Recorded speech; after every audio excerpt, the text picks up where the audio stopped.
akan jelaskan untuk proses asistensi kalian di tugas TFS yang huruf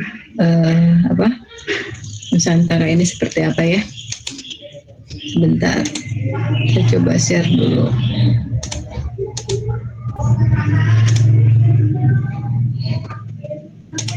Oke, sebentar ya.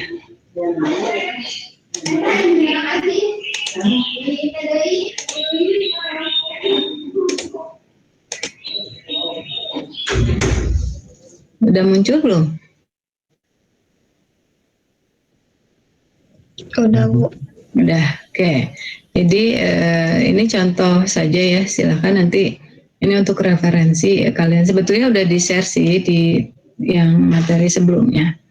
Jadi pada kali ini kan kalian minggu lalu disuruh cari data dulu ya, kira-kira mau ngambil objeknya apa kan ya gitu ya. Nah, ini ada beberapa contoh yang nanti bisa kalian ikutin, bisa kalian pahami harus seperti apa nanti mencarinya gitu ya. Ini contoh huruf Nusantara ya. Nah, jadi nanti ketika kalian mencoba mencari data itu, carilah data yang kira-kira memang mudah di aplikasikan ke dalam sebuah huruf si bentuk visualnya. Jadi jangan sampai ketika kalian sudah aplikasikan salah-salah nanti ketika kita lihat legibility-nya atau tingkat keterbacaannya kemudian menjadi tidak terbaca dengan baik, maka huruf yang kalian bikin itu akhirnya gagal gitu. Nah, prosesnya adalah bagaimana kemudian kalian memvisualkan bentuk-bentuk ornamen, bentuk-bentuk kekhasan dari daerah yang kalian dari daerah kalian sendiri ya, itu apa, kemudian kalian aplikasikan ke dalam bentuk huruf. Tapi hurufnya juga yang harus sama satu sama lain, ada benang merahnya, ada kesamaannya di antara A, B, C, D dan seterusnya sampai dengan Z, bahkan lowercase, terus kemudian tanda baca dan angkanya juga harus satu sistem, semuanya tidak boleh beda satu sama lain. Nah, ini contoh ketika hand lettering menggunakan jari sebagai hurufnya, maka kemudian bentuk-bentuk jari itu memang harus masih bisa terbaca dengan baik. Oh iya, ini jari yang digunakan untuk objek membuat huruf gitu ya. Nah, nanti kurang lebih itu seperti ini. Misalkan di daerah Solo, misalkan ada yang orang Solo di sini? Ada yang orang Solo? Misalkan orang Solo nih, kan terkenal dengan batiknya. Saya mau bedah itu deh, Bu, gitu. Oke, nggak apa-apa. Cari batik yang kemudian harus menarik gitu. Cari batik yang menarik, yang memiliki elemen-elemen visual. Ketika nanti diaplikasikan ke dalam huruf, si huruf itu menjadi sangat terbaca dengan baik. Si huruf itu menjadi sangat berbeda dari jenis huruf yang lainnya yang ada, meskipun misalkan sama-sama batik, misalkan. Ada ornamen-ornamen yang harus kalian expose nih dari si batik yang kalian pilih misalkan nantinya. Nah, contoh adalah ini parang rusak misalkan. Parang rusak kan ada beberapa nih. Ada 1, 2, 3 ya. Ini yang simpelnya gitu. Ada 3 aja contohnya seperti ini. Nah, dari elemen-elemen ini, dari bentuk visual ini, kira-kira mana nih yang mau kalian nanti aplikasikan ke dalam bentuk huruf? Apakah lekukan ini, apakah kemudian gerigi-gerigi yang ada di sini, atau memang hanya lekukan yang ujungnya saja ini, atau area-area yang bulat-bulat ini, atau malahan mau semuanya gitu. Silahkan kalian bebas menentukan bentuk visual yang ingin kalian terapkan ke dalam huruf itu yang seperti apa. Tapi balik lagi, nah ketika nanti diterapkan ke dalam huruf, legibility-nya, tingkat keterbacaannya, apakah huruf itu ketika dikecilkan sampai kurang dari 9 itu masih bisa terbaca dengan baik atau tidak. Nah, ketika diaplikasikan nanti ke dalam huruf-huruf lowercase-nya, apakah kemudian bisa terbaca dengan baik atau tidak? Ketika nanti diaplikasikan ke angka, apakah masih bisa terbaca dengan baik atau tidak? Nah, ini contoh. Samplingnya adalah kurang lebih seperti ini. Ini sih sebetulnya terlalu rumit kalau menurut saya, karena ketika nanti ini dikecilkan, area-area yang ini itu akan sulit terbaca gitu. Itu akan sulit terbaca, menjadi satu bentuk yang ngeblok gitu, yang ketutup semuanya. Karena ketika semakin mengecil area-area yang di sini itu berupa garis, maka kemudian menjadi akan terblok semuanya karena terlalu kecil ukurannya. Nah, itu jangan sampai seperti itu gitu ya. Nah, contoh lain lagi, ini ada elemen yang seperti banteng ya, kepala banteng atau entah apa itu. Nah, ini contohnya memiliki kesamaan. Ada benang merah yang sama menggunakan tanda titik merah. Semuanya ada. Itu satu. Yang kedua menggunakan bentuk ini seperti topeng atau apa ya gitu. Ini ada, semua ada. Hampir semua ada. Karena ada di beberapa yang di J itu tidak ada, di S tidak ada, dan di Z juga tidak ada. Nggak apa-apa. Sepanjang ada elemen yang lain yang kemudian masih muncul di huruf yang tersebut gitu. Jadi elemen yang lainnya mana? Titik ini ada semua, ada, oke, apa-apa. Garis ini, oke, ini ada semuanya gitu. Nah, itu yang harus nanti kalian pahami ya ketika kalian mencoba menempelkan unsur visual ke dalam hurufnya. Nah, kemudian ada contoh lagi. Ornamen, maksud ornamen yang seperti ini yang kemudian jadi tidak terbaca dengan baik adalah ini contohnya. Jadi ketika nanti si huruf-huruf ini diperkecil, ada area-area yang dia hanya berupa batang kecil banget ya, tipis, atau hanya berupa garis tipis gitu. Nah, ketika nanti dikecilkan, apakah ini masih bisa terbaca dengan baik atau tidak? Gitu. Ya, itu contoh lain lagi. Nah, kemudian ada ini simpel nih, yang ini simpel. Hanya bermain dengan ornamen ini, lakukan ini. Kemudian ditempelkanlah si ornamen ini ke dalam huruf-huruf. Hurufnya nanti yang akan kalian aplikasikan itu bebas. Kalian bisa mengambil dari huruf yang sudah ada sebagai base on-nya, sebagai dasarnya. Kemudian nanti kalian kembangkan, kalian tambahi dengan elemen-elemen visual berdasarkan analisa, berdasarkan data dari bentuk-bentuk ornamen yang kalian pilih. Misalkan, saya mau hurufnya yang berkait, Bu. Oke, nggak apa-apa. Misalkan apa yang berkait? Times New Roman deh yang gampangnya misalkan. Oke, berarti Times New Roman itu based on-nya. Sama semua, bentuknya tuh Times New Roman. Gitu ya, sama semua Times New Roman. Tapi nanti ketika dibubuhi dengan elemen visual lain, maka kemudian Times New Roman itu akan hilang, tidak akan seperti Times New Roman lagi. Atau saya mau Arial deh Bu yang tanpa kait, atau Calibri deh Bu yang tanpa kait, atau Bodoni atau apalah, banyak banget deh. Silakan, nanti otomatis si Bodoni, si Calibri, si Arialnya itu akan hilang dengan sendirinya ketika nanti kalian tambahi dengan ornamen yang kalian aplikasikan ke dalam huruf tersebut gitu ya. Nah, contoh lain lagi ini. Contoh ini sama semuanya. Dia menggunakan ini ya, untuk yang kapitalnya. Tapi lihat yang lowercase-nya. Adakah yang menggunakan ini lengkungan ini?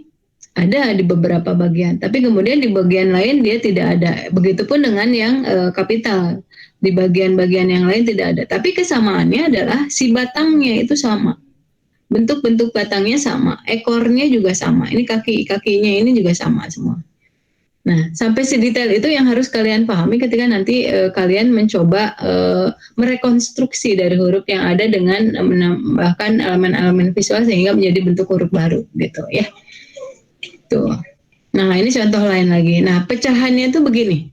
Ini gebyog Kudus ya. Jadi dari Kudus ada gebyognya. Nah, kemudian diambillah elemen-elemen yang ada di gebyog itu. Kurang lebih ada 1 2 3 4 5 6 7 8.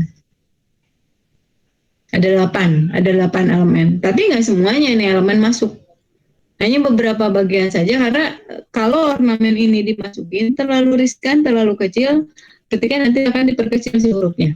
Maka kemudian elemen visual yang dia terlihat lebih jelas yang ini, kemudian elemen visual yang ini yang dipakainya, nanti digabungkan. Based on-nya huruf apa nih gitu. Yang seperti ini kira-kira huruf apa? Nah, nanti kalian bisa cari seperti apa ya. Nah, ada juga contoh ini yang lain lagi. Dia ngambil dari bentuk penyederhanaan si Papatu Kujang. Jadi kujang senjata kujang Jawa Barat itu ada ujungnya kan gitu. Nah, dia ngambil dari situ. Nah, yang disayangkan di sini adalah ada bagian-bagian yang dia area putih nih, area putih hitam, putih hitam, putih hitam gitu ya. Nah, ketika ini dikecilkan, si putih hitamnya itu otomatis nggak akan kelihatan. Maka kemudian kalau mau ada area-area yang putih hitam, kalian harus tahu betul seberapa tebal si putihnya kalau mau diputihkan. Berapa lebar si putihnya kalau misalkan mau ada bagian-bagian putih di huruf yang kalian buat. Karena nanti ketika dikecilkan, ketika di hurufnya kurang dari 9, kemungkinan si ini yang putih-putih ini nih yang ada garis-garis putih ini itu akan hilang. Jadi dia ngeblok aja hitam. Sementara aslinya ketika dibesarkan itu menjadi seperti ini gitu. Nah itu yang kalian harus ingat ya. Pokoknya saya wanti-wanti deh. Typeface legibility-nya harus benar-benar kelihatan, harus benar-benar ketika nanti diperkecil hurufnya masih bisa terbaca dengan baik gitu. Ya. Nah, ini contoh lain. Ini contoh lain, jadi nanti prosesnya tuh kalian kurang lebih seperti ini. Kalian buat di milimeter block, ukurannya silahkan kalian sesuaikan, dari A sampai Z itu masuk semua. Begitupun juga yang nanti yang lower case-nya juga dari A sampai Z masuk, angka 1 sampai 0, terus kemudian tanda baca. Nah, tanda baca ini biasanya yang paling banyak digunakan tuh tanda baca apa aja. Gitu, ya. Ini sama dari kujang, tapi kan kemudian menjadi berbeda ya dengan yang ini ya. Padahal sama-sama kujang ini, tapi jadinya beda. Ini bentuk-bentuknya seperti ini, yang ini jadinya gini, si kujangnya gini, gitu. Nah, ketika kalian memetakan si bentuk-bentuk dasar dari ornamen yang nanti kalian pilih, meskipun misalkan nanti ada yang sama di satu kelas, kemungkinannya tidak akan sama ketika nanti di akhirnya, di eksekusinya itu tidak akan sama si bentuk hurufnya. Gitu. Jadi pasti yang satu ekspor apanya, yang satu ekspor apanya gitu ya. Nah ini contoh lain lagi. Nah ini dipetakan dulu nih. Kalau yang ini kan nggak ada nih contohnya. Nah yang ini ada contohnya. Dia petakan dulu. Jadi ini tuh dari asmat. Dia dari ornamen-ornamen asmat. Dia cari datanya, dia pecahkan seperti ini. Kira-kira bentuk mana saja nih dari si elemen suku asmat yang paling bisa jadi terbaca dengan baik nantinya. Dia cari, akhirnya dapat ada beberapa pilihan. Ya, yang terpilih nih, yang terpilih ini. Kenapa ini? Kenapa tidak yang lain? Kalau dilihat, beberapa ornamen itu terlalu riskan untuk ketika nanti diperkecil si hurufnya. Ya, ini bagian-bagian yang dalam juga nih, ini juga sama. Ini juga sama. Ini kan ketika nanti dikecilin dia nggak jadi apa-apa gitu, nggak, ornamen ini akan hilang dengan sendirinya. Ini juga sama, yang lain sama. Nah ini juga dia memang simple tapi tidak mencerminkan dia asmat gitu. Nah berharapnya sih di tugas yang ini kalian benar-benar bisa terbaca dengan baik kekhasan dari daerah yang kalian angkat gitu. Misalkan dari Solo, ya benar-benar kelihatan Solonya di hurufnya gitu. Kalau misalkan Jawa Barat, ya benar-benar kelihatan Jawa Barat di hurufnya gitu. Jangan sampai ketika nanti sudah jadi huruf, ini huruf dari daerah mana ya gitu kan, nggak kelihatan gitu. Ini contoh-contohnya, maka kemudian jadi seperti ini si hurufnya. Nah ini sebetulnya tidak sesempurna itu ya, maksudnya kan seharusnya si elemen asmatnya nih membulat begini ya, tapi ketika diaplikasikan ke huruf dia jadinya datar. Nah ini jangan sampai, kalian harus bisa mengukur berapa ketinggian ini karena harus konsisten semuanya, tinggi ini, lebarnya berapa, gitu kan, batang ini si hurufnya berapa, nanti struktur secara keseluruhannya juga harus sama dari A sampai Z-nya itu harus sama, gitu. Nggak boleh beda satu sama lain, gitu. Ya, itu kurang lebih penjelasannya. Ada yang mau ditanyakan? Saya ingin bertanya, Bu. Boleh, boleh. Untuk angka harus dimasukin juga atau cuma huruf, Bu? Angka juga masuk nanti. Oh, angka sama tanda baca ya, Bu? Iya, betul. Jadi hurufnya yang kapital sama yang lowercase, kemudian angka sama tanda baca. Baik, Bu. Gitu, masuk semua. Nah, cuma untuk proses asistensi ini nih, saya nggak akan bilang kalian cari ornamennya hanya 3, kalian cari ornamennya hanya 5 alternatif, enggak. Saya nggak akan ngasih batasan berapa alternatif ornamen yang ingin kalian expose. Silahkan, boleh sebanyak-banyaknya, tapi nanti kita lihat kira-kira mana yang bisa diaplikasikan ke dalam huruf. Gitu. Nah, hurufnya di awal kalian masukin ke huruf-huruf yang bentuk geometris, jadi bentuk segitiga, segi empat, sama lingkaran. Cari salah satu aja pilih. Misalkan mau yang segi empatnya, kalian ambil huruf M, atau kalian ambil huruf K, atau huruf apa yang kemudian nanti bisa diaplikasikan ke huruf-huruf yang selanjutnya. Kemudian yang lingkarannya misalkan cari yang huruf C misalkan, atau huruf O, atau huruf Q, gitu. Nanti bisa diaplikasikan ke huruf-huruf bulat yang lainnya. Terus yang segitiga misalkan ke huruf A misalkan, nanti dari huruf A bisa dikembangkan ke huruf-huruf segitiga yang lainnya. Gitu. Baik, Bu. Terima kasih, Bu. Sama-sama. Syaki orang mana? Saya orang Jakarta, Bu. Jakarta. Nah nanti yang mau diangkat apa nih kira-kira? Jakarta yang terkenalnya apa? Ondel-ondel ya? Iya, Bu. Nah, bisa dari situ nanti ada ornamen-ornamen yang di ondel-ondel yang bisa dieksplor. Gitu. Baik, Bu. Karena masa pandemi kan susah ya cari datanya ya, nggak mungkin kalian foto ke lokasi gitu, foto cari benar-benar cari hunting lah untuk datanya, nggak usah. Jadi kalian bisa langsung cari di searching Google aja nggak apa-apa. Ya, tapi datanya yang valid. Di Google kan banyak tuh yang data-data caplok-caplok dari sana dari sini. Kalian harus cari data yang valid, yang nanti ketika kalian pecahkan si data itu, kalian analisa memang bisa mewakili gitu si ornamennya nantinya gitu. Baik, Bu. Terima kasih, Bu. Oke, iya sama-sama. Ada pertanyaan lain lagi? Mau bertanya. Amelia boleh? Naila dulu. Naila, boleh Naila. Itu kan hurufnya itu dari A sampai Z, Bu. Yang buat lowercase sama yang huruf kapitalnya. Asistensinya. Iya. Asistensi enggak, yang itu aja dulu, yang ngambil salah satu aja dulu. Dari segitiga, segi empat sama lingkaran. Ngambil salah satu aja dulu. Nanti gampang untuk ngaplikasiin ke huruf-huruf yang lainnya, itu lebih mudah. Kalau nemu dulu gitu. Jadi jangan dulu semua. Baru nanti minggu depan setelah nemu yang patokannya, nanti baru dikembangkan ke yang selanjutnya gitu. Oke, Bu. Terima kasih. Ya. Amel, boleh Mel? Ibu, kalau misalnya hurufnya itu terinspirasi dari makanan daerah, itu boleh nggak, Bu? Boleh, silakan. Okay. Boleh. Kayak apa? Amel orang mana, Amel? Orang Kepri. Kepulauan Riau. Iya, Bu. Oke, misalkan apa? Di sana apa yang paling terkenalnya makanannya? Lakse. Oh, lakse. Oke, nggak apa-apa, boleh. Nah, bagian yang lakse yang ketika nanti dibikin huruf, si laksenya masih kelihatan bahwa itu adalah huruf laksa, misalkan gitu. Iya, Bu. Ya, ada lagi? Yang lainnya boleh? Bu mau nanya lagi, itu asistensinya buat asistensi terakhir kapan, Bu? Sampai minggu depan. Oh, oke, Bu. Makasih. Iya. Sekarang teman-teman explore aja gitu, cari aja dulu datanya sebanyak-banyaknya.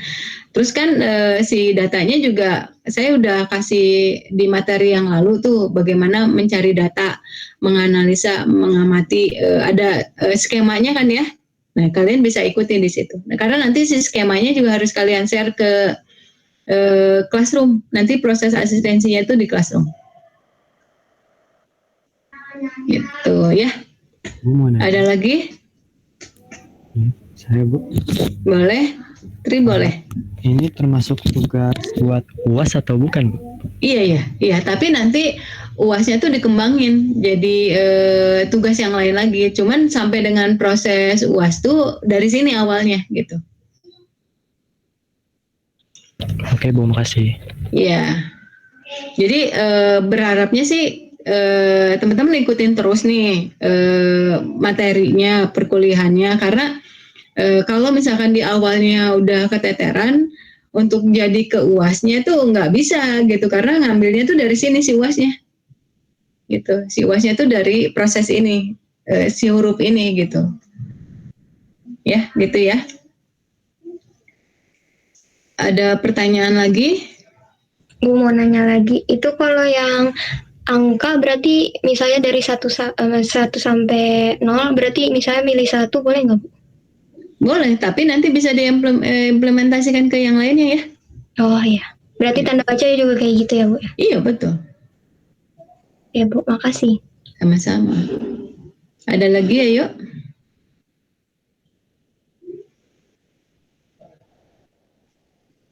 Ada lagi? Bu, mau nanya. Ya, Irham.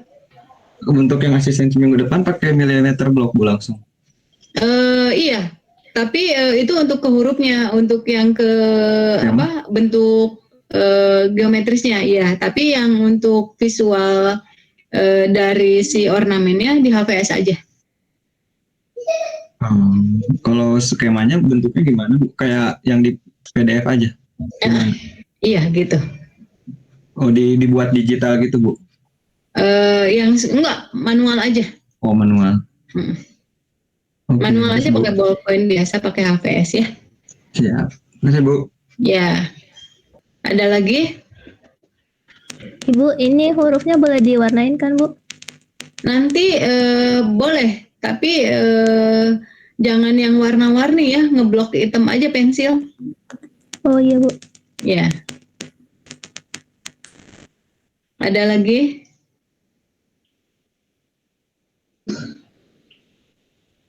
Ada lagi?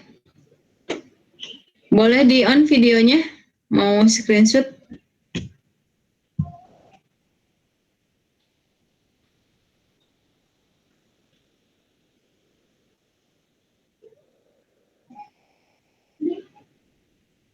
(23) berarti ya yang hadir ya.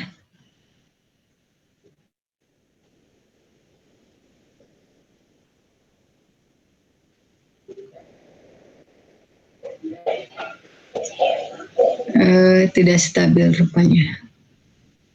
Videonya nggak muncul.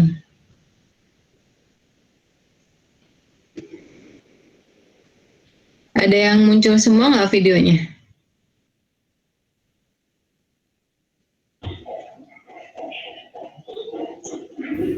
Di saya nggak semua Bu, ada beberapa enggak. Enggak ya. Ini juga saya nggak muncul. Tadi padahal udah mau muncul semuanya. Ini sekarang nggak stabil nih internetnya.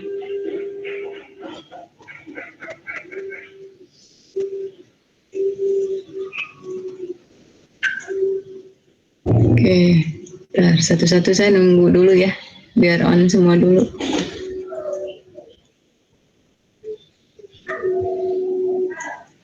Bentar, saya mau nyuruh anak saya matiin game dulu, lagi main game.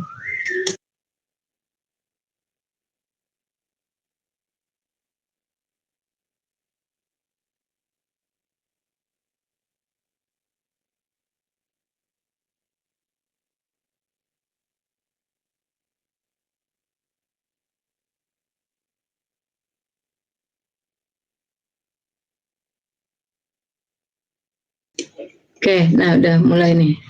Bentar, Saya screenshot ya. Oke, 1, 2, 3. Oke, sip. Bentar, saya save dulu.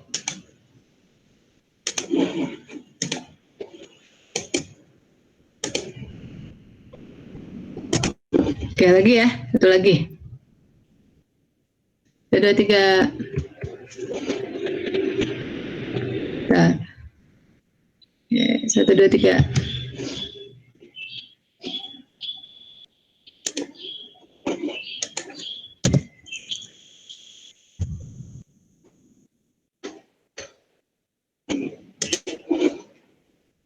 Kelas yang ini deh yang paling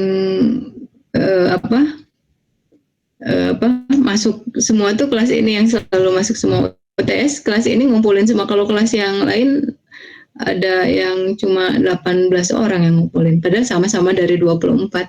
Kelas ini tuh hebat, masuk semua. Kan saya harus bikin laporan itunya tuh. Jadi kalau kelas ini ngelaporinnya enak. Nggak ada apa-apa. Kalau kelas yang lain saya berebet sampai saya ketik. Banyak yang nggak masuknya tuh banyak banget. Terima kasih ya atas kerjasamanya. Mudah-mudahan sampai dengan nanti UAS kalian bisa tetap solid, bisa tetap ngikutin perkuliahan dengan baik. UASnya juga nanti lancar. Oh iya, yang UTS kemarin udah dilihat kan ya nilai-nilainya ya. D dan D ya kebanyakan itu baru 2 ya. Jadi itu tuh harus masukin ke sistemnya tuh nilai harian sama nilai UTS. Tapi nilai hariannya kan karena belum semua, terus nilai UTS-nya juga belum masuk. Jadi otomatis nilainya kecil-kecil karena pembaginya masih banyak. Tapi nanti ketika masukin nilainya semua, insya Allah aman gitu. Insya Allah kalian bisa lulus lah di mata kuliah tipografi ini asal kalian memang ngikutin gitu. Tiap tugasnya kalian selesaikan dengan baik. Karena proses asistensi juga nanti saya lihat sebagai nanti tambahan nilainya. Jadi misalkan di tugasnya tuh 80 misalkan. Tapi karena asistensinya komplit bisa jadi 85. Malahan bisa jadi ada yang lebih gitu. Ya, gitu ya. Terima kasih ya atas kerjasamanya. Terima kasih atas waktunya. Mohon maaf nih apabila ada salah-salah kata. Selamat berbuka. Sebentar lagi mau buka nih. Ya. Assalamualaikum warahmatullahi wabarakatuh. Waalaikumsalam. Terima kasih, Bu. Sama-sama. Ya, sama-sama. Ya.